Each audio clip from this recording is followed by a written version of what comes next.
కాంగ్రెస్కి లేదు పేపర్. అంటే ఈ ఎలక్షన్లో వచ్చిన ఒక ఇదేంటంటే అర్బన్ ఏరియాలో చదువుకున్న వాళ్ళు వాళ్ళందరూ కూడా జగన్కి వ్యతిరేకంగా ఉన్నారు. ఇందుకు కారణం ఏంటంటే మనం స్కూటర్ రోడ్డు బాగోలేదు, ఇలాంటి కొన్ని కొన్ని చూస్తుంటే కనబడితే ఏం పట్టించుకోలేదు. వాళ్ళ నమ్మకం ఏంటంటే వైసీపీ వాళ్ళ నమ్మకం more than 40% of the people beneficiaries. ఎప్పుడు ఎవరు ఇలా డబ్బులు ఇచ్చిన వాడు ఈ దేశంలో కాదు, ప్రపంచంలోనే అవడం ఉండదు. అదే పని కదా. సౌత్ ఇండియాలోనే అతి తక్కువ ధరలకి రత్నాలను అందించే ఏకైక సంస్థ 6JVR. రేపు ఇవన్నీ కూడా గ్యారంటీగా రద్దు అయిపోతాయని వాళ్ళకి తెలుసు. ఎందుకంటే అవతల చంద్రబాబు గారే కాకుండా ఏ పవన్ కళ్యాణ్ అయితే నమ్మచ్చు. అవతల వస్తున్నది చంద్రబాబు గారు కాబట్టి ఆయన హిస్టరీ తెలుసు కాబట్టి ఆయన వస్తే డెఫినెట్గా రద్దు చేస్తాడు అని ఒక ఆయన మళ్ళీ ఏం చేశాడు, వీళ్ళకన్నా ఎక్కువ పెట్టాడు మేనిఫెస్టోలో.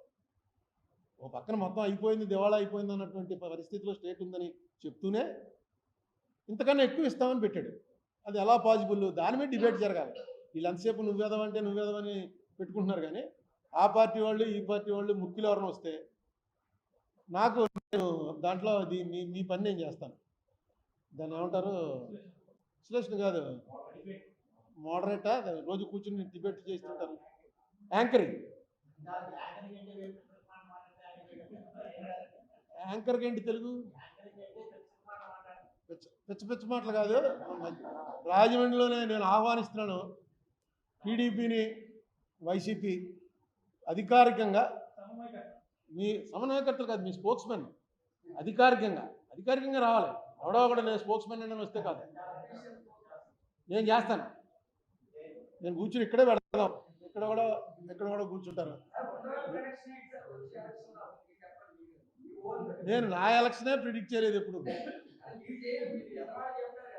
ఏం చెప్పలేదు. ఇప్పుడు అదే ఇప్పుడు వీళ్ళు జనరల్గా అధికారంలో ఉన్న వాళ్ళకి జనసేన తెలుగుదేశం కలిసిపోయి అనగానే కొంత షేక్ రావాలి.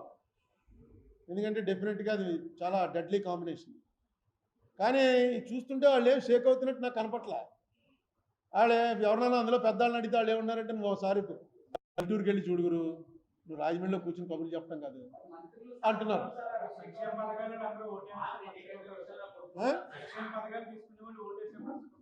అని వాళ్ళు నమ్ముతున్నారు. అదే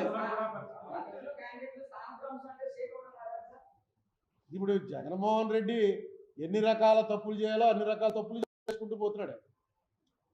ఈ సీట్లు మార్చడం ఇది ఆఖరిలో చెప్తారు, సీటు మార్చేసేవారు అని. వాడు ఏడ్చేలోపు నోటిఫికేషన్ వచ్చేస్తుంది, నామినేషన్లు వేసేస్తారు. ఇప్పుడు 2 నెలల ముందే మొన్న ఒక ఎమ్మెల్యేకి ఆవిడ ఎమ్మెల్సీకి ఓటేయడానికి వెళ్తుంటే పిలిచి చెప్పేట, అమ్మా నీకు టికెట్ లేదని. ఆవిడ వెళ్ళి వ్యతిరేకంగా ఓటేసింది, ఎమ్మెల్సీ ఓడిపోయారుగా. ఆ విజయవాడ అమ్మాయి నెగ్గింది, తెలుగుదేశం అమ్మాయి నెగ్గింది. ఉండవల్లి శ్రీదేవి అదే ఎవరో అదే ఆ ఓటు ఎవరైనా ఓటేసి వచ్చాక చెప్తే అర్థం ఉంది.